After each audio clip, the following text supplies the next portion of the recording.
नमस्ते। चलिए आज केमिस्ट्री की दुनिया में एक बहुत ही दिलचस्प टॉपिक को समझते हैं। कभी सोचा है कि साबुन हाथ में इतना फिसलता क्यों है? या जो घर में क्लीनिंग प्रोडक्ट्स होते हैं वो इतनी अच्छी सफाई कैसे कर लेते हैं? जानते हैं, इसका जवाब एक खास तरह के केमिकल में छिपा है जिसे हम कहते हैं भस्म। तो सीधा सवाल, ये भस्म आखिर है क्या? ये केमिस्ट्री का एक बहुत ही बेसिक सवाल है, लेकिन इसका जवाब हमारी रोजमर्रा की जिंदगी से बहुत गहराई से जुड़ा हुआ है। तो आज हम क्या क्या समझने वाले हैं? सबसे पहले तो यही जानेंगे कि भस्म होता क्या है।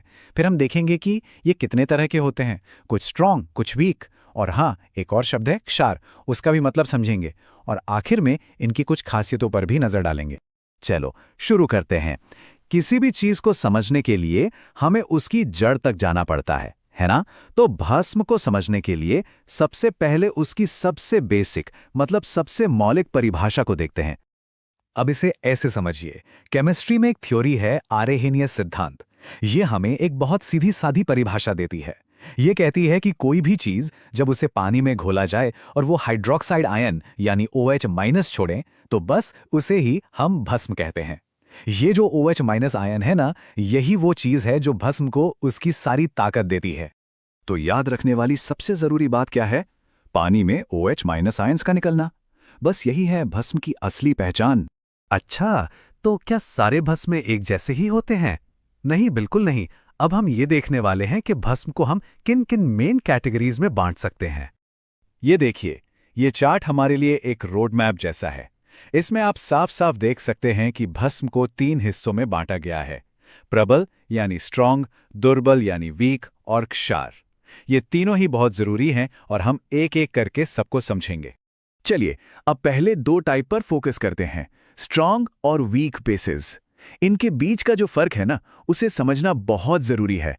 यहाँ पर जो मेन डिफरेंस है वो इस बात में है कि ये पानी में घुलते कैसे हैं, या कह सकते हैं कि टूटते कैसे हैं। जो स्ट्रॉन्ग बेसिस होते हैं ना, वो पानी में जाते ही पूरी तरह से टूट जाते हैं, जैसे चीनी पानी में पूरी घुल जाती है और खूब सारे OH- आयन छोड़ते हैं। वहीं दूसरी तरफ जो वीक बेसिस हैं वो बस थोड़े से ही टूटते हैं, इसलिए उनसे OH- आयन भी कम निकलते हैं। जैसे कि सोडियम हाइड्रोक्साइड यानी NaOH को ही ले लीजिए। ये एक बहुत अच्छा एग्जाम्पल है। जैसे ही ये पानी में जाता है, ये पूरी तरह से Na+ और OH- आयंस में टूट जाता है। यहाँ कोई वापस आने का रास्ता नहीं है। इसीलिए आप देखिए, एरो सिर्फ एक ही तरफ है। बिल्कुल इसी तरह पोटाशियम हाइड्रोक्साइड या KOH भी एक स्ट्रॉन्ग बेस है।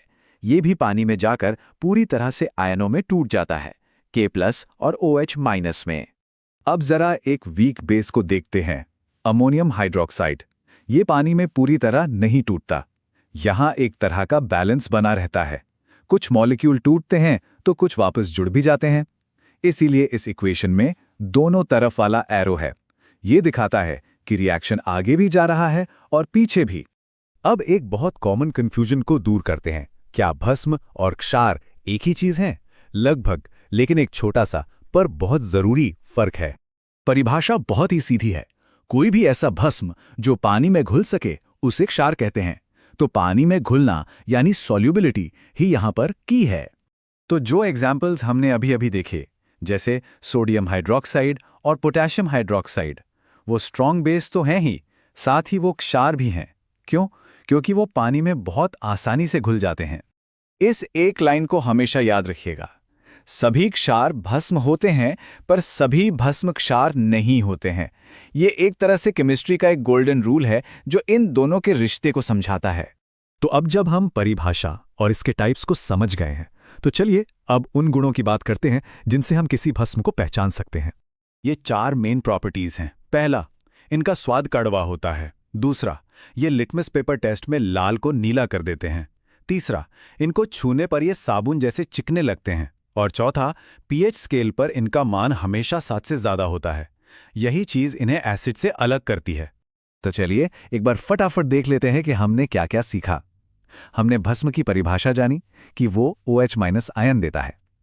हमने स्ट्रॉन्ग और वीक बेसिस के बीच का फर्क समझा। हमने ये भी साफ किया कि क्षार क्या होता है, यानी पानी में घुलने वाला भस्म।